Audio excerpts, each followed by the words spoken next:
Sir, आज हमारे लिए सबसे बड़ी चिंता का विषय है कि दिल्ली देश की राजधानी दुनिया की सबसे पोल्यूटेड कैपिटल बन गई है। सर, यहाँ सांस लेना, बस सांस लेना मानो 50 सिगरेट्स दिन के स्मोक करने के बराबर है। आज हेल्थ एक्सपर्ट्स खुल के कह रहे हैं, leave Delhi if you can. So 15% of all deaths in Delhi in 2023 were directly linked to air pollution.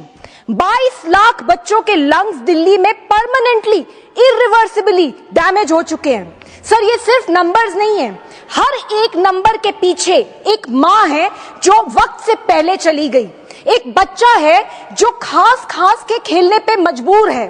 Sir, एक मजदूर है जिसको सुबह से शाम तक उसी जहरीली हवा में काम करना पड़ रहा है। सर, 2025 के पूरे साल में एक भी गुड एयर क्वालिटी का दिन नहीं आया। सर, ये सिर्फ पब्लिक हेल्थ इमरजेंसी नहीं है, ये एक ऑनगोइंग क्राइम है दिल्ली वासियों के खिलाफ।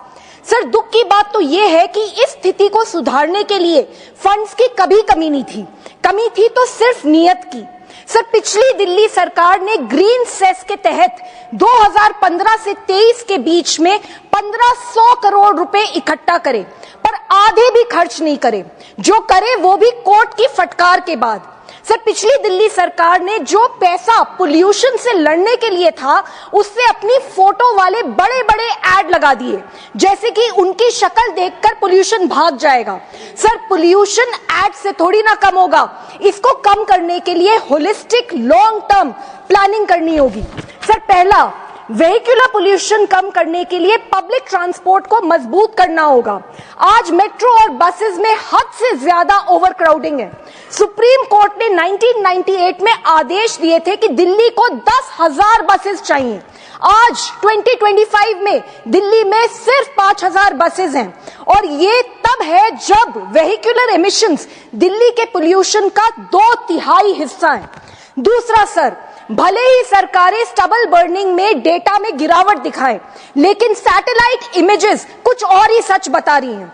इस इशू पे स्टेट गवर्नमेंट्स को किसानों के साथ मिलकर काम करना होगा।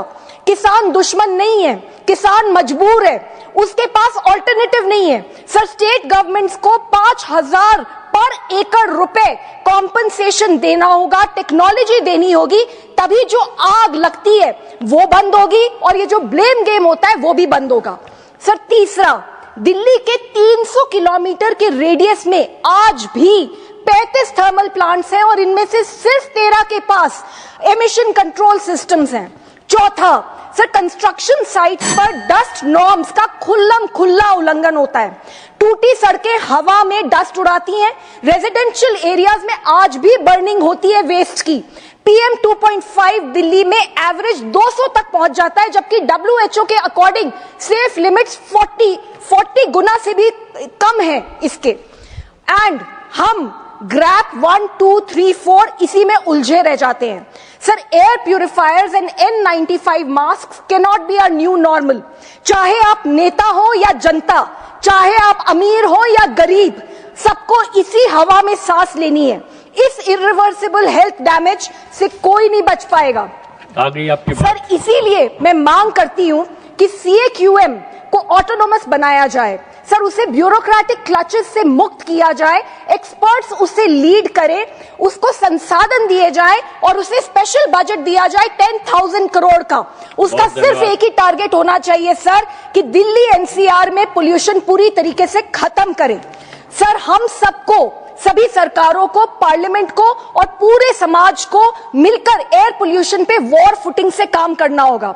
और सर, जब तक हम पोल्यूशन पे विजय नहीं पाते, तब तक कम से कम सरकार को एयर प्यूरिफायर्स और वाटर प्यूरिफायर्स से GST पूरी तरीके से हटा देना चाहिए, और ऑर्डर्स होने चाहिए कि स्कूल्स में, ओल्ड एज होम्स में, वर्क प्लेसेस में एयर प्यूरिफायर्स अनिवार्य हों। सर, ये लड़ाई हमें हर हाल में जीतनी होगी, क्योंकि ये हमारी सांसों की लड़ाई है, हमारे बच्चों की लड़ाई है, हमारे भविष्य की लड़ाई है और हमारे अस्तित्व की लड़ाई है। जय हिंद।